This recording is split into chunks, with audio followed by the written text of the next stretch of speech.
Hello da Tangam, welcome to Gully Classroom. This is the second lecture. In which chapter sir? In the chapter Life Processes in CBSE 10th Standard Biology Science Book Chapter 6 Life Processes. This is the second lecture taken in English. This is the second lecture taken in English. Sir, what are we going to learn in this particular lecture? In this particular lecture, we will learn about photosynthesis. What are the steps that are involved in photosynthesis? Then we will study about where does photosynthesis take place. In a major way, photosynthesis takes place in leaves. We will study about stomata that is present in the leaves, stomata which enables photosynthesis by gaseous exchange with the atmosphere. Then we will study about the test for the need of carbon dioxide and light in photosynthesis. Carbon dioxide and light are necessary conditions for photosynthesis. We will do a test in order to analyze this. Then what are we going to learn, sir? We are going to learn about nutrition in amoeba and paramecium. Nutrition in amoeba and paramecium. This is going to be a very interesting lecture. Can we start the lecture now? Okay, sir. Come on, Kana.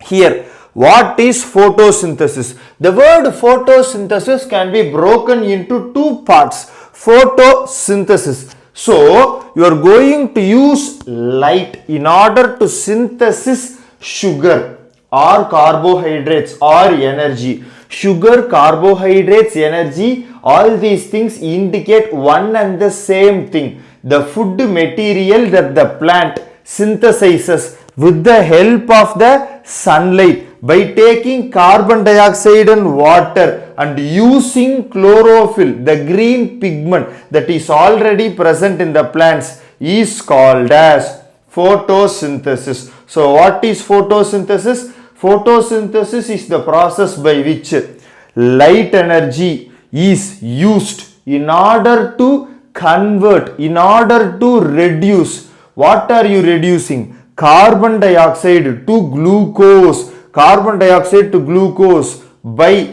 taking water and using chlorophyll. Basically, photosynthesis has four necessary conditions. Chlorophyll, the green pigment, needs to be present in the plant in order to absorb the sunlight. Carbon dioxide must be taken in by the plant so that the carbon dioxide can be converted to carbohydrates. Water is also an essential condition for photosynthesis. So what are the four essential conditions of photosynthesis? Sunlight, what next? Chlorophyll, then water and carbon dioxide. Okay sir. So what are the particular steps involved in photosynthesis? Photosynthesis has two essential steps or two essential parts of the process. What are the parts of the process, sir? Light reaction and dark reaction. What is light reaction? Light reaction means sunlight is absorbed by chlorophyll. Then this sunlight, this light energy is converted into chemical energy by the chlorophyll. What next, sir? This chemical energy is used to break. What is this chemical energy used to break? This chemical energy is used to break the water molecule to two parts. This chemical energy, the sun's energy is absorbed by the chlorophyll, converted into chemical energy, and this chemical energy is used to break water into two parts. So what are the two parts in which water is broken? Water is broken into oxygen and hydrogen. Water is broken into oxygen and hydrogen. This oxygen is simply sent out of the plant as a byproduct of photosynthesis. This oxygen is simply sent out of the plant as a byproduct of photosynthesis. What about hydrogen, sir? This hydrogen is used to reduce carbon. We have already learnt in chemistry first chapter. Chemical reactions and equations. Addition of hydrogen to your compound is reduction. Addition of hydrogen to your compound is reduction. So here, Once water molecule is broken and oxygen is sent out, this hydrogen is added to the carbon dioxide molecule in order to convert it into glucose. Hence, carbon dioxide is reduced in order to form glucose. Okay, sir, I am getting the idea, but where does the concept of dark reaction come here? Okay, there are two parts. I already told you in photosynthesis there are two parts, light reaction and dark reaction. Light reaction means absorption of light energy by chlorophyll. So chlorophyll is absorbing light energy. Then conversion of light energy to chemical energy. So chlorophyll is converting light energy to chemical energy and splitting the water molecule into two parts. Here oxygen is sent out and hydrogen. What is being done with hydrogen? Hydrogen is added to carbon dioxide to convert it into carbohydrates. Since hydrogen is added to carbon dioxide to convert it into carbohydrates, the general formula is C6H12O6. Sorry, not the general formula, C6H12O6. C6H12O6 is the formula for glucose, which is a simple carbohydrate. Carbohydrate, sugar, what else? Starch. Everything in this particular context indicates the food material that is being prepared by the plant with the help of sunlight. Okay, through photosynthesis. So here, because of the addition of hydrogen, carbon dioxide is converted to carbohydrates using ATP molecules. Carbon dioxide is converted into carbohydrates using ATP molecules. Sir, what are ATP molecules? You will study about ATP molecules in respiration lecture. But ATP molecules are the energy currency of the cell. Whatever work the body is doing, it is doing because ATP molecules are there to provide energy. Whatever work the body is doing, it is doing because ATP molecules are there to provide energy. So, are you able to understand dark reaction? Reduction of carbon dioxide to carbohydrates through the addition of hydrogen that was broken from water does not need light. Hence, reduction of carbon dioxide to carbohydrates is called as dark reaction. Let me be clear. Dark reaction does not need light. So, the idea is because it is named dark reaction, a lot of children will assume that it will only take place in darkness. No, it is not like that. Dark reaction means it does not need light. Here, dark reaction is usually a misnomer. It does not need light. Dark reaction does not need light. But it needs the products of light reaction. Which are the products of light reaction? You are getting hydrogen over here. Hydrogen is a product of light reaction. If I have hydrogen, then only I will be able to reduce CO2 to carbon dioxide. Now are you able to understand light reaction and dark reaction? Okay, now you will ask me, sir, but in the book they have just given 3 steps. What are the 3 steps, Tangam? The 3 steps are absorption of sunlight by the chlorophyll. This light energy is converted to chemical energy and it is used to break water molecules into hydrogen and oxygen. Oxygen is being released. This is the second step. The last step is the hydrogen is used in order to reduce carbon dioxide to carbohydrate. Yes, that is fine. But you will study more about light reaction and dark reaction in your higher secondary classes. I just wanted to introduce light reaction and dark reaction in order to give you a better understanding of the 3 steps that are given in the CBSE 10th book. Yeah, are you comfortable now? Okay, sir. Sir, now write the chemical reaction for this particular photosynthesis reaction. Absolutely, ma. So I am taking carbon dioxide, I am having water. What are the other 2 conditions that are needed for photosynthesis? I need chlorophyll and sunlight. Okay, sir. What next? I am getting glucose here. So glucose formula is C6H12O6. So water is being broken, oxygen is sent out. So I am having O2 here. The entire reaction is taking place in a water medium. So I will have water both in the reactant side and also in the product side. Sir, but this equation is not balanced. How am I going to balance this equation? Let me tell you something. Balancing each and every equation is a separate chapter which you will study in your 11th standard. Until then, you need to understand and do balancing of equations by trial and error method. You should never memorize balancing equations. You should never memorize balancing equations. There is a logic which can be used in order to balance each and every equation. I have already told you this in chemistry first chapter, chemical reactions and equations. There I have shown you more than 30-35 equations. I have balanced more than 30-35 equations. Okay, let us get back to the subject. How to balance this particular equation. Here I am having 6 carbon over here. I am having 6 carbon over here. So I am balancing carbon first. I am putting a 6 first. Okay, sir. Now how many oxygen molecules are here? 6 into 2. I have 12 oxygen molecules. I am going to ignore H2O right now. I am going to ignore H2O right now. I am going to ignore O2 right now. Why, sir? Whenever O2 is present alone in the product side, it will be balanced last. Let me repeat myself. Whenever O2 is present in the product side, it is very easy to balance that particular point at the last. Okay, sir. Okay, sir. Now, since there are 6 carbon here, I have added 6 over here. I have 12 oxygen here. Let me balance 12 oxygen over here. Here there is 6 oxygen. So in order to get 12 oxygen, I need 6 oxygen over here. Here there is 6 oxygen. So in order to get 12 oxygen, I am ignoring this. In order to get 12 oxygen, I need 6 over here. Okay, sir. What next? Now let me check hydrogen. Hydrogen is, here there is 12 hydrogen. Here 6 into 2. Once more there is 12 hydrogen. 12 plus 12 is 24 hydrogen. I need 24 hydrogen over here. How am I going to get 24 hydrogen over here? 12 into 2, I am going to get 24 hydrogen. So 12 into 2 is 24 hydrogen. Okay, now let us rebalance oxygen. Because we have an oxygen over here, now I can rebalance oxygen.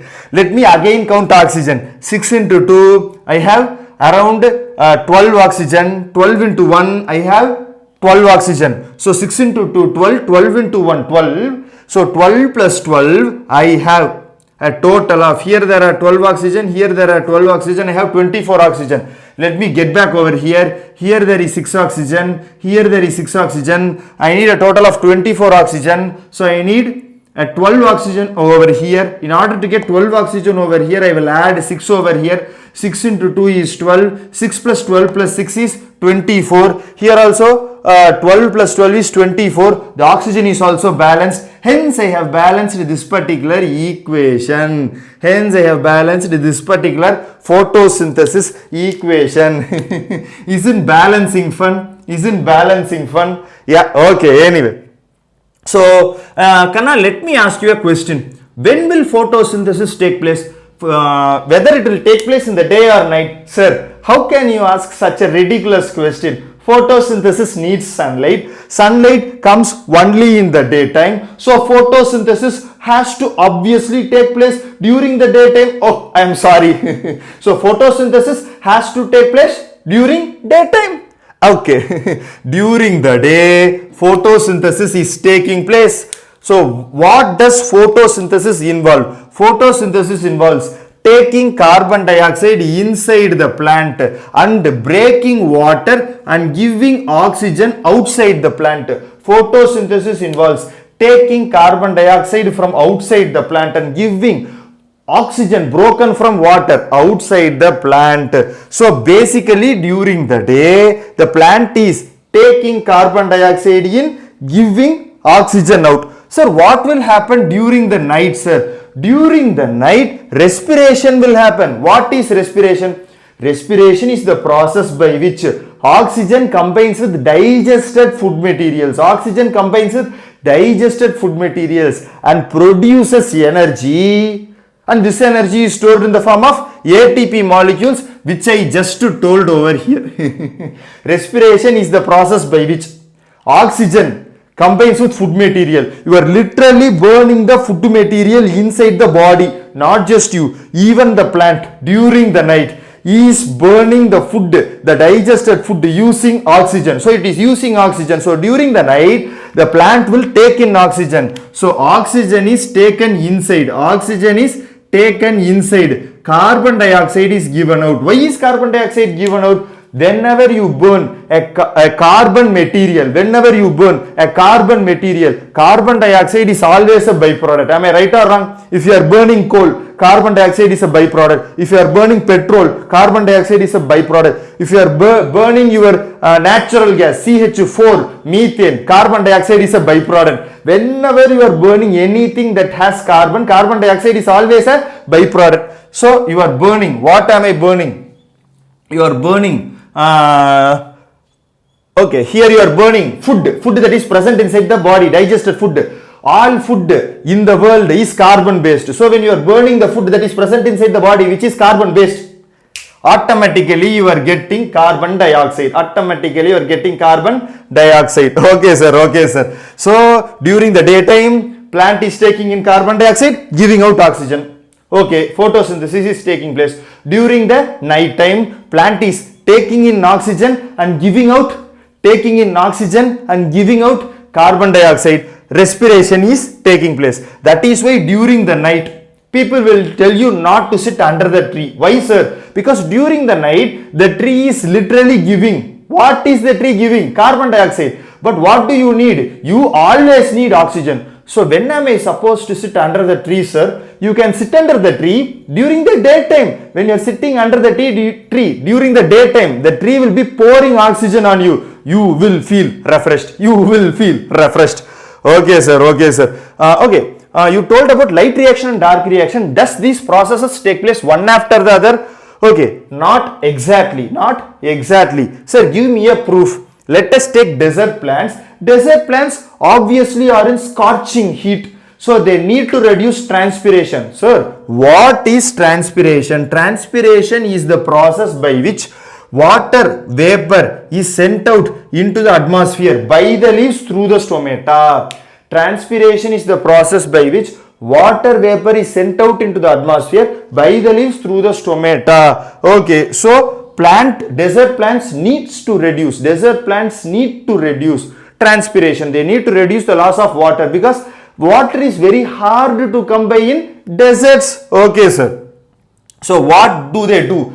If they are going to open the stomata during the daytime for more time, it is coming like poetry.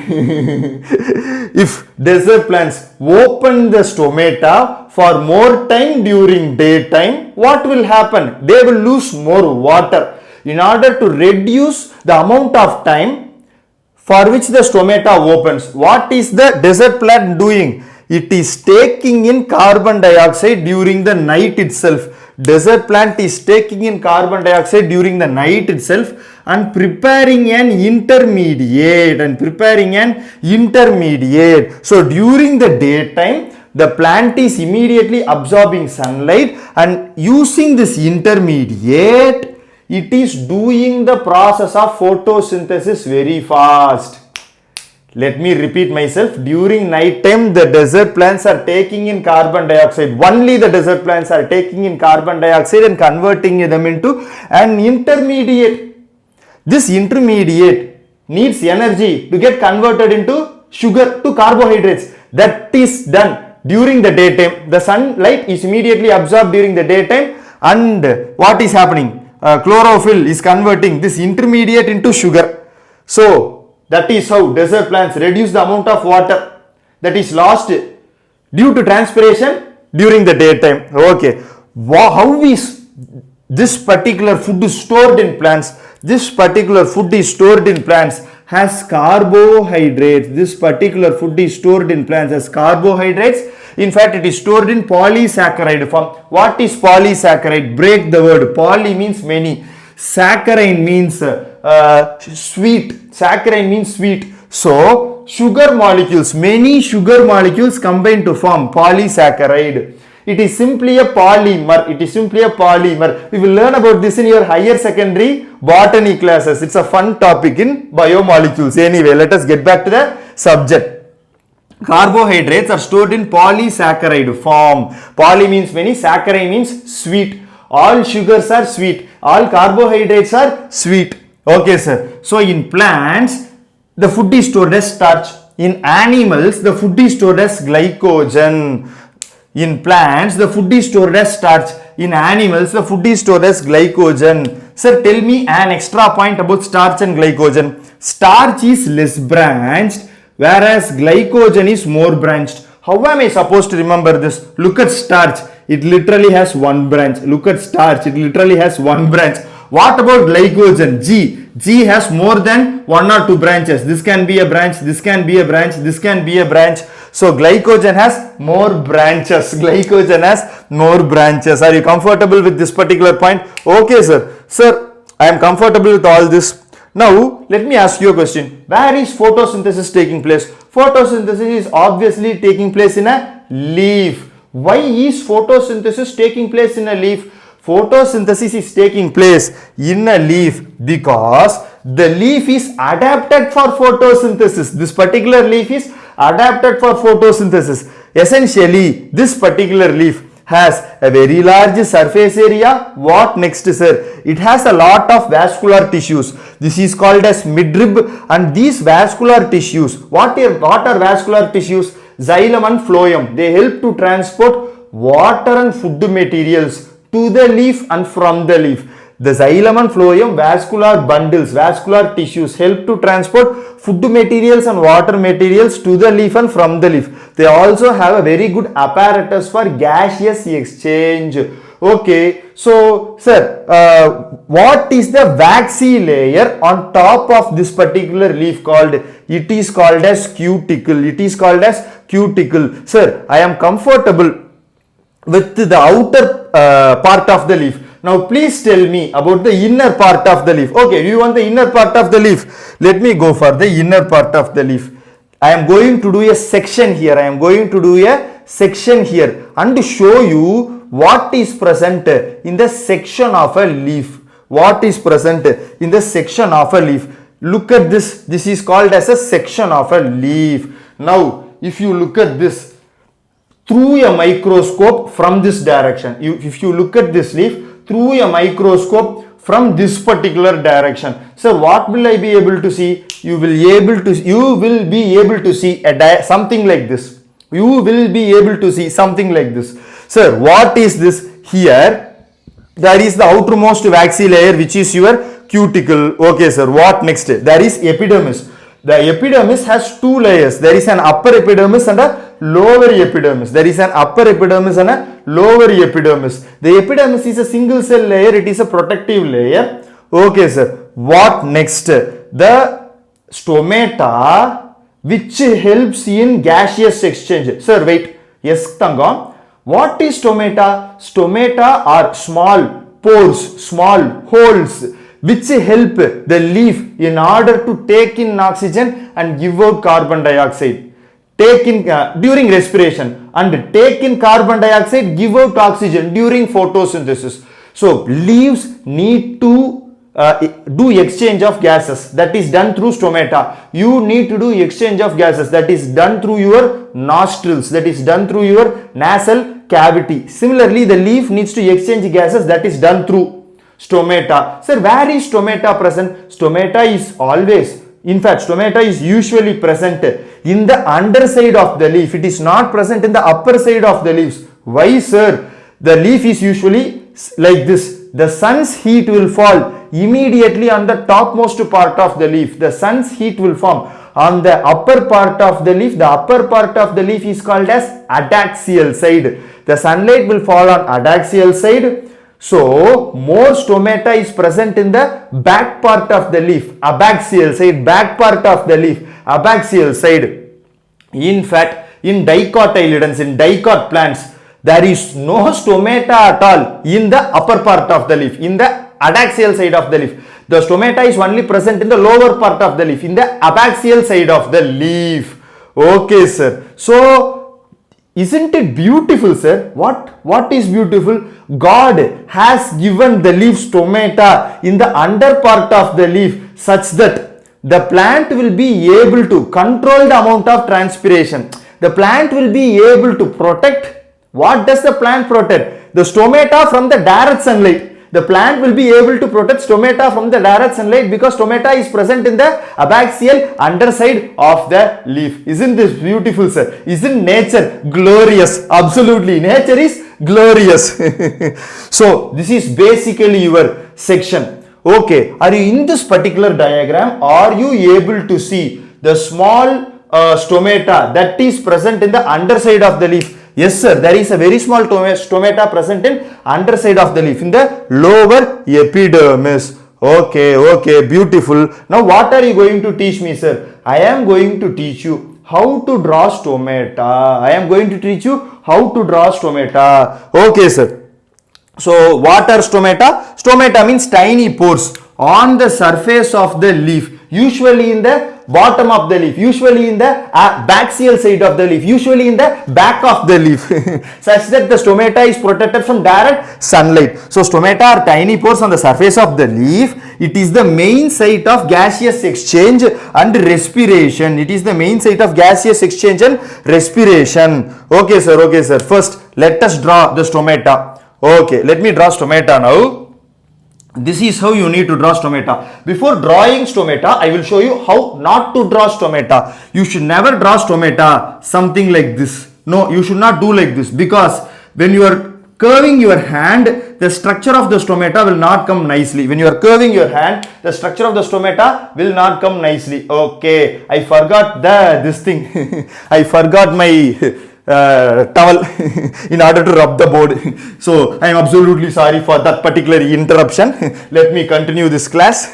That interruption was sponsored by Muthu Kumar. Okay, Tangam. Let us go for stomata diagram. Okay. So you should never curve your hand like this. That destroys the beauty of the stomatal structure. What am I supposed to do, sir? Put two parallel lines like this. Put two large bloated parallel lines like this. And simply do it like this. Put two large parallel lines like this. Put two large parallel lines like this. Yeah, these lines must have good amount of space between them. Now what are you going to do? Finish off this curve. Finish off this curve. Finish off this curve. Finish off this curve. Doesn't this stomata look beautiful? Doesn't this stomata look beautiful? Here you can simply put the other cells. Here you can simply put the other cells. Okay, sir. What are the other parts in a stomata? Obviously, a stomata contains chloroplast. Chloroplast. Why, sir? Chloroplast means chloroplast contains chlorophyll, and chloroplast is a essential organ which is needed. Why is it needed? In order to do photosynthesis, because it contains the green pigment chlorophyll. Okay, what next? Obviously, put the nucleus. Obviously, put your nucleus. This is my nucleus. This is my nucleus. What next, sir? Okay, shade a bit over here. Shade a bit over here. That's it. This is basically your open stomata. What about closed to stomata, sir? Closed to stomata means put the two parallel lines very close to each other. Put the two parallel lines very close to each other. Now finish them off. Finish them off. Finish them off. Finish them off. That's basically it. Obviously, you can put the surrounding cells. In a very fast way, you can simply put the surrounding cells like this. Yeah, that's basically your surrounding cells. What next, sir? Here also, you need to put some chloroplasts. So, put a couple of chloroplasts. Don't put too many chloroplasts. Never waste time in biology keeping dots for cytoplasm, putting dots for chloroplast. Yeah, the professor will be comfortable with a simple diagram. He is not analyzing you for your drawing skills.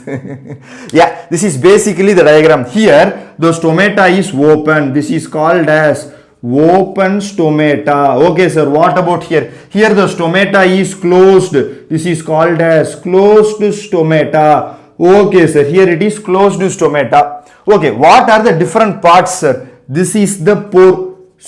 Stomatal pore. This is the hole through which gaseous exchange is happening. So what are these bean-shaped cells? These bean-shaped cells that surround the stomatal pore are called as guard cells. These bean-shaped cells that surround the stomatal pore, these bean-shaped cells that frame the stomatal pore are called as guard cells. Okay, what next, sir? Obviously, mark your chloroplast. CHLOROPLAST. Plast. Mark your chloroplast. Yeah, that is more than enough. That is more than enough. This is basically the diagram of open and closed stomata. Okay, sir. I am now able to understand how to draw open and closed stomata. Now tell me, how is the stomata actually opening and closing? Okay, Kana, listen to me now.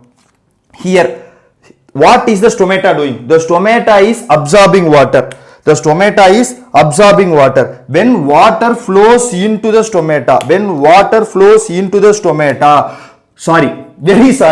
the guard cells are absorbing water. When water flows into the guard cells,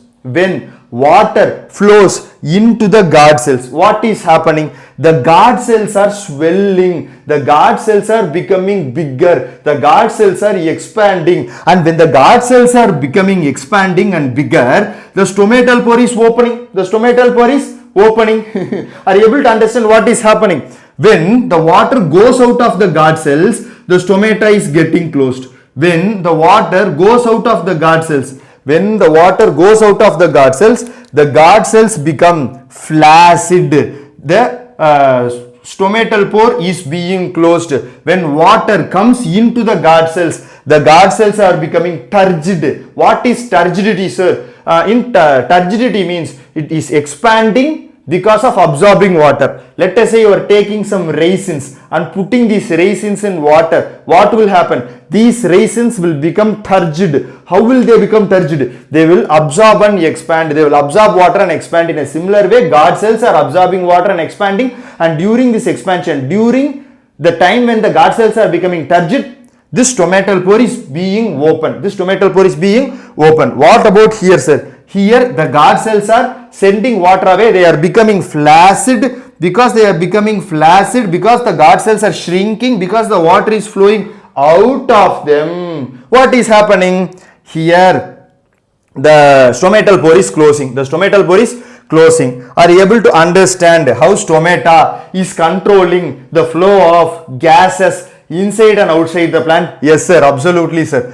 Okay. Now let me ask you something. Here, during photosynthesis, what is happening? Sir, the plant, with the help of carbon dioxide, water and sunlight, with chlorophyll, the green pigment chlorophyll, the plant is preparing carbohydrates. What is other name for carbohydrates? Starch. In fact, starch is the form of carbohydrates which is stored in plant.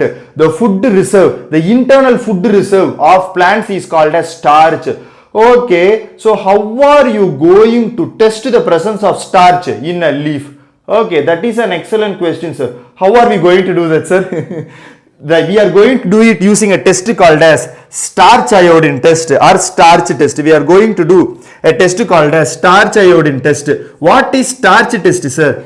The simple thing is, if you add some iodine to a starch, what will happen? If you add some iodine to a starch, the starch will become blue-black in color. But in order to add iodine to a leaf, you need to prepare the leaf. How are you going to prepare the leaf? What are the steps that are involved to prepare a leaf in order to do iodine test? What are the steps involved to prepare a leaf in order to do iodine test? Okay, first thing is, let us take a leaf. Now let us take a very large leaf.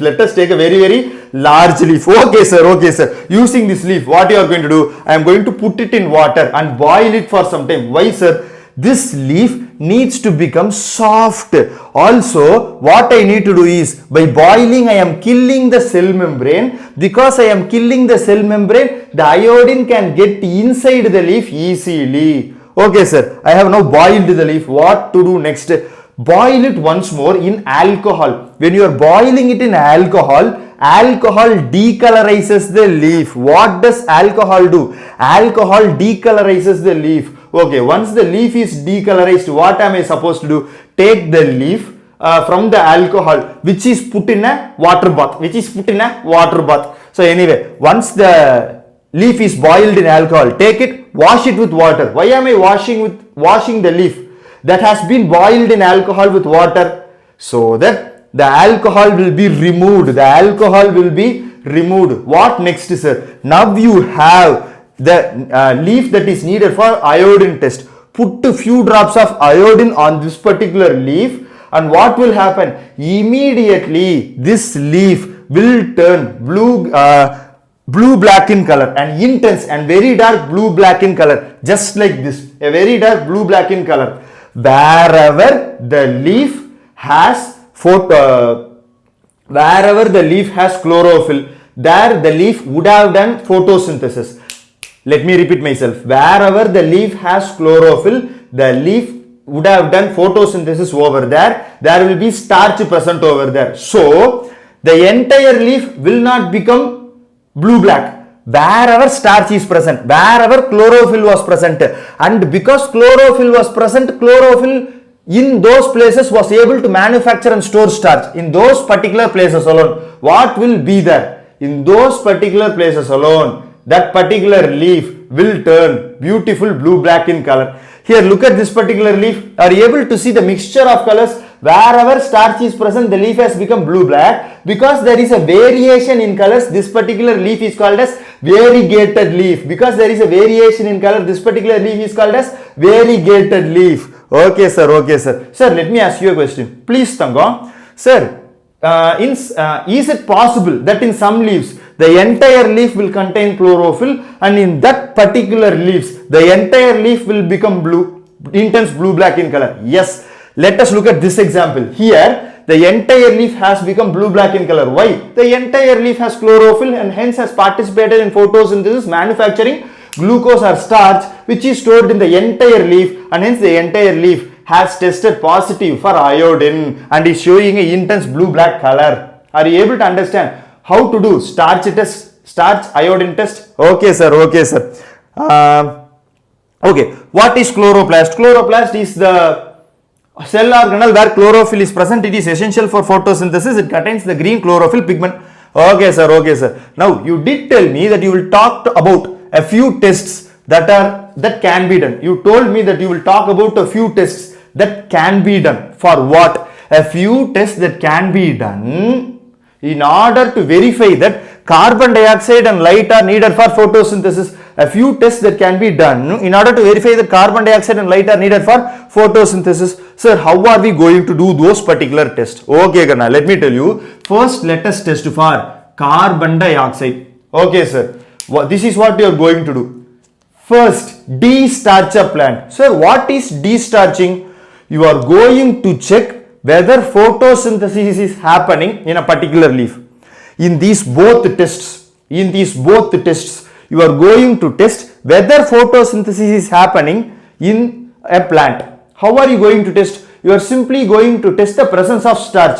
If a plant contains starch, photosynthesis is happening in that particular plant. If a leaf contains starch, photosynthesis is happening in that particular leaf.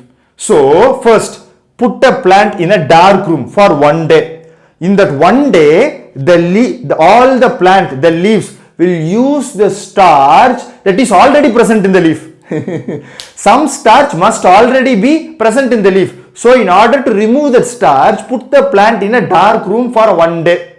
Kindly don't go into that room during the day. Light also will go along with you. So anyway, because there is no light, the plant will use all the starch that has already been manufactured through photosynthesis and stored in it. Now the plant will have no starch. The plant will essentially be destarched. Now what, sir? Take the destarched plant, put it immediately inside a bell jar.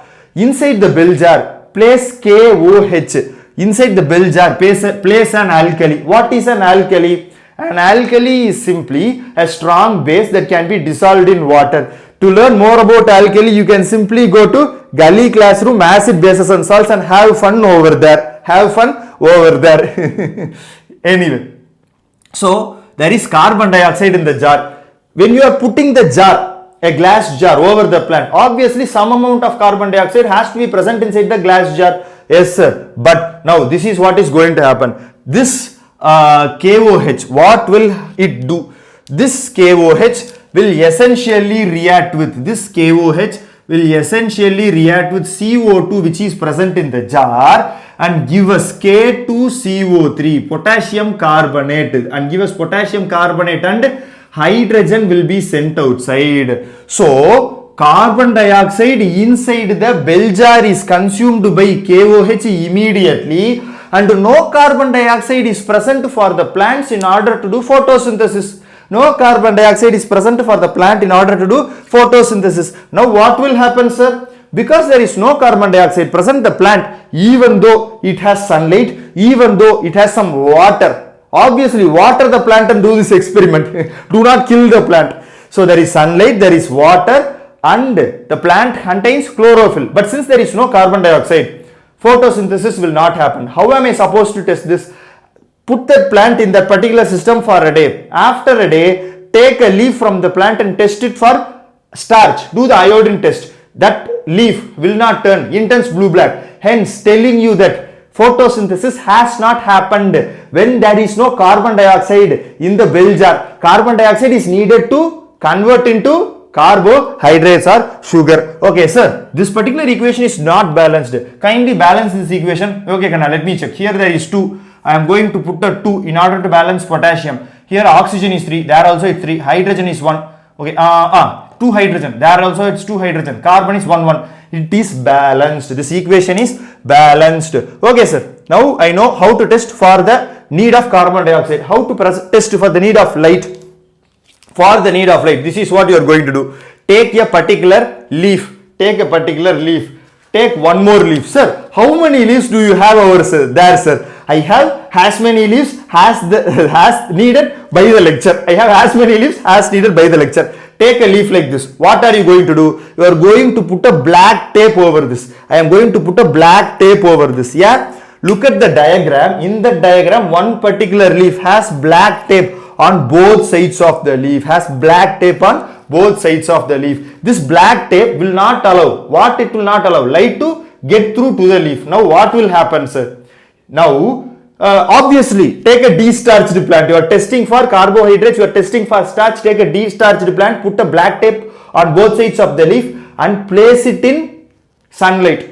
Allow it for 1 day. Let photosynthesis happen. Now take that particular leaf and do the iodine test. What you will notice is, in just the region where there is black tape, the leaf will not show iodine test. In just the region where there is black tape, the leaf will not show iodine test. So in just the region where the black tape blocked the light, in just the region where the black tape blocked the light, starch will not be manufactured. Starch will not be manufactured. This is how you are going to test the need for light in photosynthesis. Okay, sir. Okay, sir. Now, kindly tell me about micronutrients, macronutrients. What type of nutrients are needed by the plant? Plant depends on soil for water and also macronutrients and micronutrients. Nutrients that are needed in very large amount by the plant are called as obviously macronutrients. Plants that also need some nutrients in very small quantities. Some nutrients are needed in very small quantities by the plant. Those particular nutrients are called as micronutrients. You will study more about macronutrients and micronutrients in your higher secondary. But anyway, how am I going to remember macronutrients? Chon pisk. What, sir? Chon pisk. What is Chon pisk? CHON-PSK, pisk. Carbon, hydrogen, oxygen, nitrogen, phosphorus, sulfur, pisk. K for potassium. Obviously, finally, Kamag, calcium and magnesium. Kamag, Chon pisk kamag. Chon pisk kamag. Finally, micronutrients. Micronutrients means nutrients that are needed in very small amounts. Iron, magnesium, iron, manganese, Mn for manganese. Sir, manganese, atomic number 25. Copper, molybdenum, zinc, boron. Boron, sir, atomic number 5. Chlorine and nickel. Okay, Gana, that's basically macronutrients and micronutrients.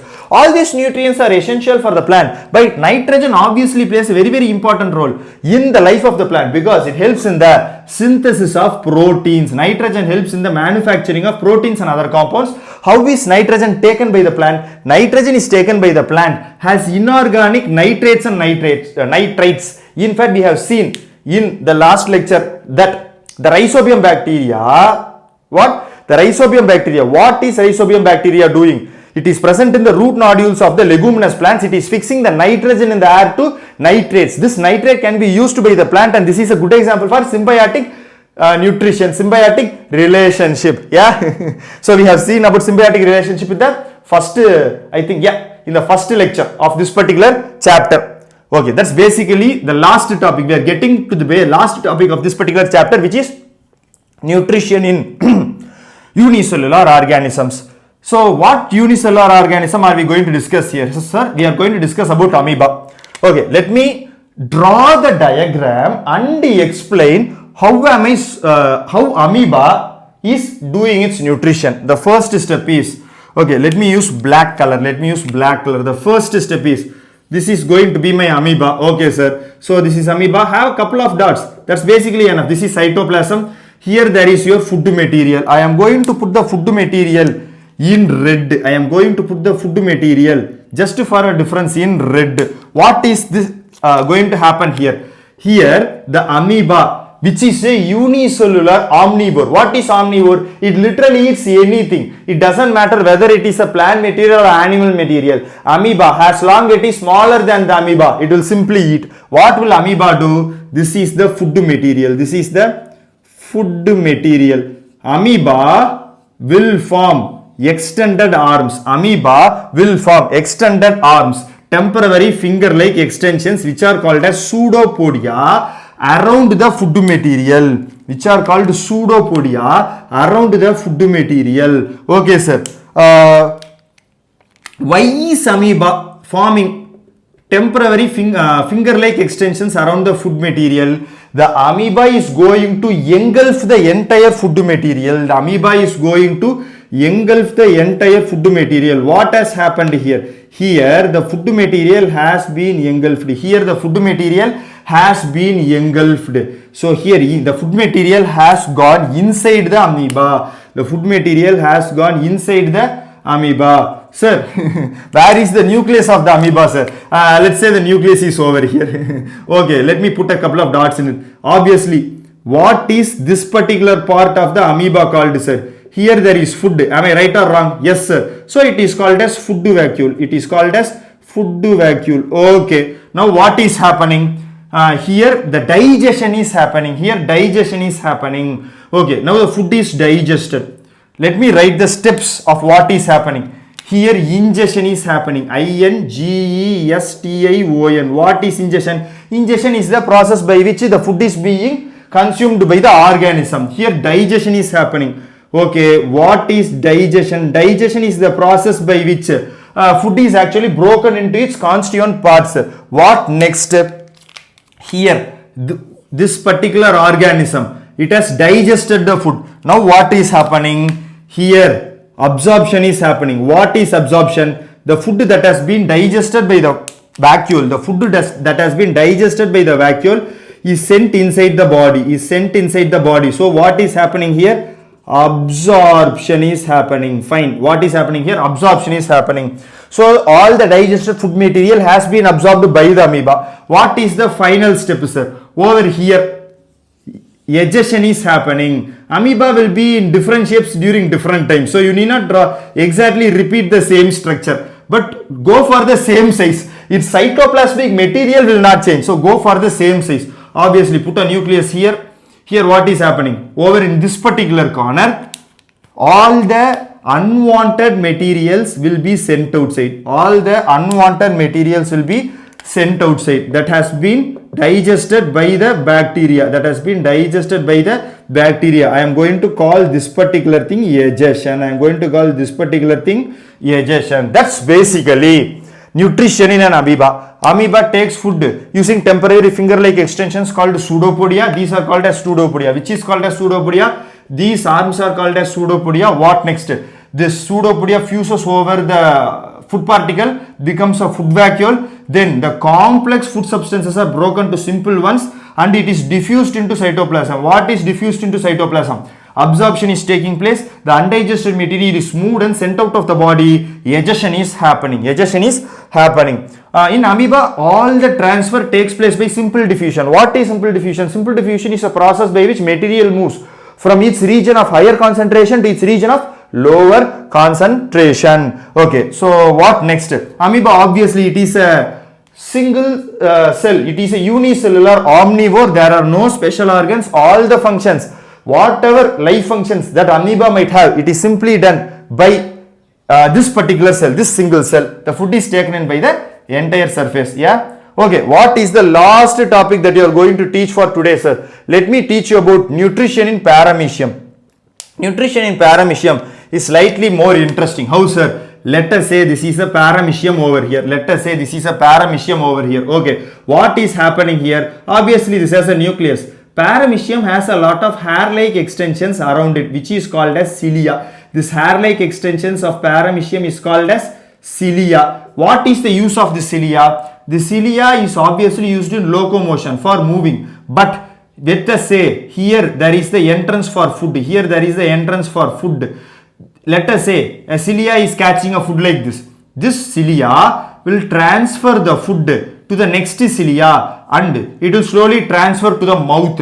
This cilia will simply change the food from one cilia to another and transfer it to the mouth of the paramecium. It will transfer to the mouth of the paramecium. Anyway, I have shown you a detailed diagram of paramecium over there. Yeah, that's basically the end of this first particular lecture. I had so much fun taking this lecture to you guys. I sincerely hope you also enjoyed this particular class with me. Yeah, obviously, if you like our lectures, subscribe to our channel, click the bell icon. We are going to have fun learning physics, chemistry, biology to depth in each and every topic. What next, sir? Obviously, send our videos and our channel link to your friends so that we can all have fun together learning. Thanks, Dadango. See you guys in the next lecture. Thank you. See you in the next lecture.